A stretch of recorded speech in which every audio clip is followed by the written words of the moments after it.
Jumlah retur di KPPN Jakarta 5 itu mungkin termasuk yang terbanyak di Indonesia, begitu ya.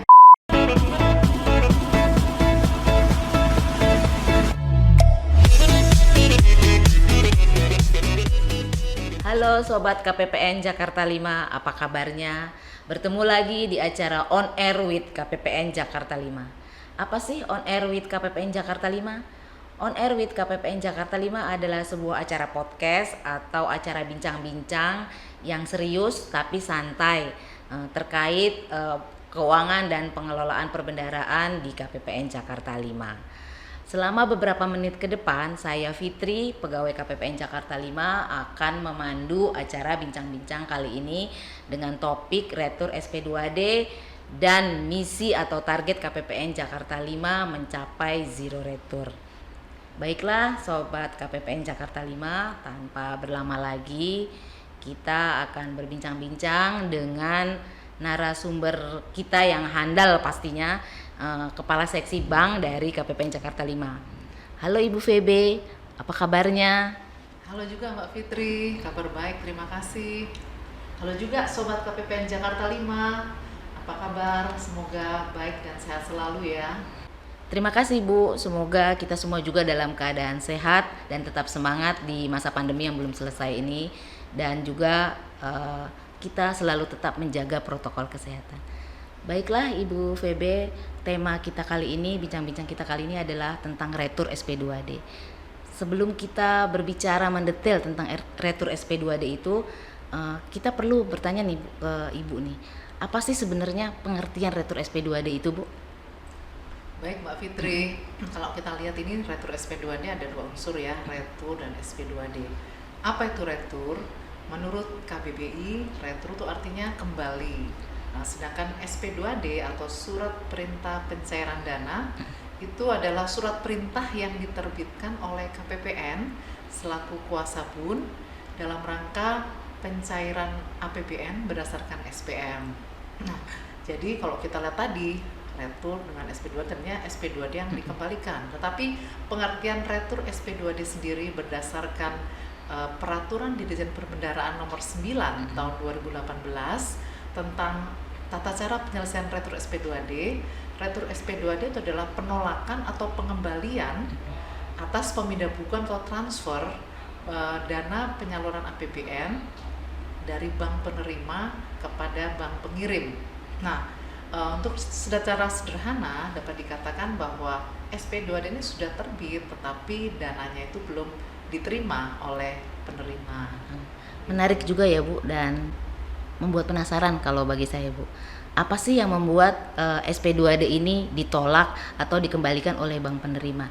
Karena kalau saya sebagai satker, apabila SP2D itu sudah diterbitkan oleh KPPN, pasti dana itu akan segera masuk ke rekening bendahara ataupun rekening pihak ketiga Bu. Baik Mbak Fitri ya, berdasarkan hasil evaluasi karena tadi kan sudah ini ya banyak retur SP2D yang di KPPN Jakarta 5 gitu ya, dan penyebabnya itu ada beberapa, antara lain itu salah input nomor rekening, kemudian salah input nama rekening, bisa juga karena salah pilih kode bank penerima, kemudian adanya rekening dorman atau pasif, dan juga rekening tutup.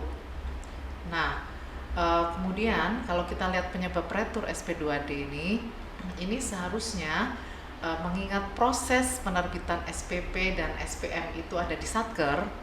Ini seyogianya pejabat perbendaharaan yang terkait dalam hal ini PPK yang menerbitkan SPP, kemudian PPSPM yang menerbitkan SPM. Nah, ini lebih dahulu melakukan verifikasi atas kebenaran rekening yang ditagihkan, yang dicantumkan pada SPM tersebut. Nah, kemudian operator ini juga harus hati-hati dalam memilih data supplier, begitu ya, baik yang maupun yang diinput ya pada sistem, karena ini dapat menyebabkan retur. Dan banyak satker yang mengakui bahwa retur ini juga disebabkan karena adanya human error yang dilakukan pada saat memilih data supplier. Itu Mbak. Oke, begitu ya Bu ya. Ternyata diperlukan kesungguhan dan fokus nih Bu dalam meneliti rekening penerima itu ya Bu, karena salah koma, salah titik dapat menjadi fatal karena dana bisa ditolak oleh bank penerima. Lalu apakah ada dampak dari dari retur SP2D ini, Bu? Baik bagi KPPN maupun bagi Satker khususnya. Dampaknya tentu saja ada, Mbak Fitri. Jadi ada beberapa hal dampak retur SP2D, yaitu diantaranya menyebabkan keterlambatan pencairan dana. Nah itu udah pasti ya. Ya udah pasti. Ketika harusnya diterima pada misalnya tanggal 1 ya, karena adanya retur sehingga terlambat diterima, mungkin bisa saja 10 hari kemudian seperti itu. Kemudian yang kedua juga adanya idle cash. Idle cash ini uang nganggur ya, seperti itu. Nah, seharusnya uang ini bisa bermanfaat ya, tetapi karena adanya retur ini menyebabkan uang tersebut itu di store ke rekening retur sehingga ada idle cash ya. Kemudian yang ketiga ini ada inefektivitas biaya dan waktu. Ya. Kan memerlukan waktu dan biaya untuk penyelesaiannya untuk retur tersebut ya. Kemudian tentu saja ini juga menyebabkan tidak optimalnya pencapaian output pada Satker. Dan yang pasti ini yang terakhir ini menyebabkan dana tersebut tidak dapat diterima tepat waktu oleh si penerima hak gitu. Nah, kemudian dampak lainnya pada KPPN ini juga mempengaruhi kinerja KPPN karena retur ini juga menjadi salah satu indeks IKU KPPN, yaitu indeks efektivitas pengelolaan kas pada KPPN. Nah, dalam hal ini ketepatan dan kecepatan Satker dalam menyelesaikan retur tersebut atau menindaklanjutinya ini dibutuhkan sebelum 10 hari kerja. Seperti itu, Mbak Fitri. Oke. Menjadi penting ya, Bu, ternyata karena retur SP2D ini ternyata menjadi salah satu nilai indeks kinerja utama KPPN yang secara keseluruhan mempengaruhi penilaian kinerja KPPN ya, Bu ya. Lalu selanjutnya apabila sudah terjadi retur SP2D, misalnya saya sebagai Satker nih, Bu, saya punya SP2D yang diretur. Lalu apakah dana yang diretur itu dapat dibayarkan kembali, Bu? Lalu bagaimana cara kita Satker untuk mengajukan pembayaran kembali retur SP2D dan bagaimanakah proses penyelesaiannya, Bu? Ya, baik Mbak Fitri, bisa dikembalikan, tentu saja bisa ya, 100%. 100%, Bu? Iya, 100%, Tanpa potongan? Tanpa potongan ya. Tetapi hal ini tentu memerlukan koordinasi yang baik ya antara Satker dan KPPN tentunya, kemudian terkait data supplier yang benar gitu. Kemudian yang pertama ini prosesnya itu jadi berdasarkan pembukuan ya, data transaksi penerimaan data retur pada SPAN itu KPPN akan menerbitkan surat pemberitahuan retur kepada Satker ya, paling lambat itu 3 hari kerja. Nah, kemudian yang kedua, berdasarkan surat tersebut nanti KPA atau Satker ini akan memperbaiki data supplier atau data kontrak. Kemudian KPA atau Satker ini menyampaikan surat ralat perbaikan rekening kepada Satker ya, dilampiri oleh data dukung yang diperlukan gitu. Kemudian untuk selanjutnya baik penerbitan SPP, SPM dan SP2D retur ya, ini dilakukan oleh KPPN. Dan setelah itu selesai, nah baru pencairan dana langsung dari bank kepada yang berhak sesuai rekening yang benar tadi. Oke. Ternyata membutuhkan ekstra tenaga dan waktu ya, Bu, bagi KPPN, bagi Satker agar agar retur SP2D itu dapat dibayarkan kembali. Lalu bagaimanakah tren retur SP2D di KPPN Jakarta 5 ini, Bu? Apakah trennya meningkat, tetap atau cenderung menurun, Bu? Apalagi kita mau menuju zero retur nih, Bu. Iya, Mbak Fitri. Jadi memang perlu effort ya, dan kalau tren SP2D retur di KPPN mungkin kita bisa lihat di layar ini. Nah, dapat dilihat ini pada tahun 2020 ya, ini jumlah retur ada 1.341 penerima. Kemudian di 2021 ada 1.136 penerima. ya, ini sudah lebih menurun. Kemudian di tahun 2022 ini ada 378 penerima. Nah, kalau kita lihat trennya ini memang secara keseluruhan dari tahun ke tahun ini mengalami penurunan gitu ya. Tetapi ini masih cukup tinggi. Mengingat di tahun 2020 ini jumlah retur di KPPN Jakarta 5 itu mungkin termasuk yang terbanyak di Indonesia begitu ya. Wow, keren Bu nih. Keren ya. Nah, tetapi dengan adanya gerakan Zero Retur, kemudian kita mengawal ya agar retur SP2D pada KPPN Jakarta 5 dapat lebih diminimalisir gitu. Dan kita melihat tadi ya trennya sudah semakin menurun. Yang mudah-mudahan sampai akhir tahun anggaran ini tidak banyak ya, paling tidak ini jumlahnya cukup menurun banyak dibandingkan tahun-tahun sebelumnya gitu. Oke, setuju Bu untuk yang kategori masih tinggi tadi, tapi tetap ada kecenderungan menurun ya Bu ya. Lalu apakah ada tips-tips khusus nih Bu yang dapat kita share ke Sobat KPPN Jakarta 5 ini, tips-tips khusus dalam rangka mitigasi retur SP2D ini Bu? Tentunya ada Mbak Fitri ya, untuk mencegah terjadinya retur ini Satker harus memastikan bahwa rekening tersebut itu aktif ya, tidak dorman ya, tidak tutup. Kemudian kebenaran nama dan nomor rekening penerima ya, kemudian pemilihan dan jenis bank penerima gitu ya. Dan untuk mengeceknya itu bisa dilakukan beberapa cara. Mungkin yang pertama adalah Satker ini meminta salinan rekening koran atau salinan buku tabungan dan mengeceknya dengan tagihan.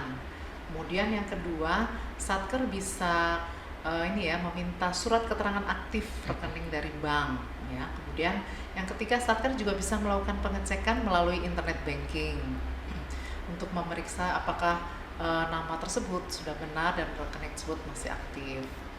Nah, selain itu untuk meningkatkan pemahaman Satker terkait retur, ini dilakukan beberapa upaya antara lain melalui flyer ya, e-book, kemudian microweb terkait retur, dan linknya itu juga sudah dibagi kepada Satker. Kemudian selain itu juga dilakukan one-on-one meeting ya, untuk meningkatkan awareness Satker nih terkait retur supaya mereka dapat menyelesaikan dan dapat meminimalisir retur tersebut di lingkup Satker masing-masing. Oke Bu, ternyata masih banyak PR-nya nih Bu ya bagi kita agar selalu konsisten melakukan edukasi kepada Satker mitra kerja kita, juga menjalin komunikasi yang paling penting itu Bu. Lalu pertanyaan terakhir nih Bu VB, tahun 2022 ini Direktorat Jenderal Perbendaharaan telah mencanangkan gerakan Zero Retur. Sebenarnya apa sih latar belakang gerakan Zero Retur ini Bu? Dan apakah kita KPPN Jakarta 5 ini dapat mencapainya Bu? Ya, betul sekali Mbak. Sejak awal tahun 2022, Dijen Perbendaharaan sudah mencanangkan gerakan Zero Retur dan hal ini juga sudah disosialisasikan ke seluruh KPPN. Dan latar belakang gerakan Zero Retur ini adalah dalam rangka efektivitas penyaluran kas melalui penyaluran APBN yang tepat waktu, tepat jumlah, dan tepat penerima. Hal ini karena jumlah retur yang cukup tinggi ya di tahun-tahun sebelumnya. Dan tujuannya adalah untuk meminimalisir jumlah retur yang ada di KPPN tentunya. Dan kemudian pertanyaan menarik tadi, apakah KPPN bisa mencapainya? Ya tentu saja bisa, apabila didukung ya oleh Satker Mitra Kerja KPPN Jakarta 5. Bagaimana caranya? Ya dengan tadi melaksanakan mitigasi retur yang sudah dijelaskan di depan. Tidak sulit ya Mbak Fitri dan juga Sobat KPPN Jakarta 5. Yuk kita dukung gerakan Zero Retur. Baik Bu, menjadi tugas yang menantang bagi kita untuk mengawal KPPN mencapai target Zero Retur. Namun seperti yang Ibu VB sudah sampaikan sebelumnya bahwa tidak ada tugas yang sulit apabila kita mengerjakannya dengan sungguh-sungguh.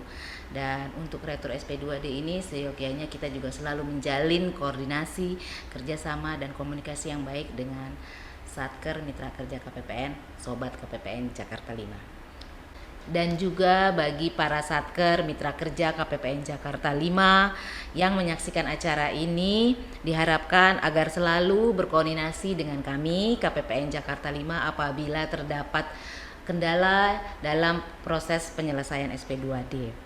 Dan satu lagi ya, poin yang menjadi highlight dalam bincang-bincang kita kali ini, bagi para sobat KPPN Jakarta 5 diminta dan kami harap untuk dapat meningkatkan ketelitian dan kehati-hatian, terutama dalam mencantumkan nama dan nomor rekening pada SPM. Baiklah Bu Febe dan sobat KPPN Jakarta 5, kami tutup acara bincang-bincang kali ini dengan sebuah pantun. Naik sepeda ke Gunung Batur, Cakep. semakin dikayuh semakin sensitif. Cakep. Yuk kita wujudkan zero retur demi pengelolaan kas yang lebih efektif. Sampai bertemu lagi di acara On Air with KPPN Jakarta 5 selanjutnya. Sampai jumpa.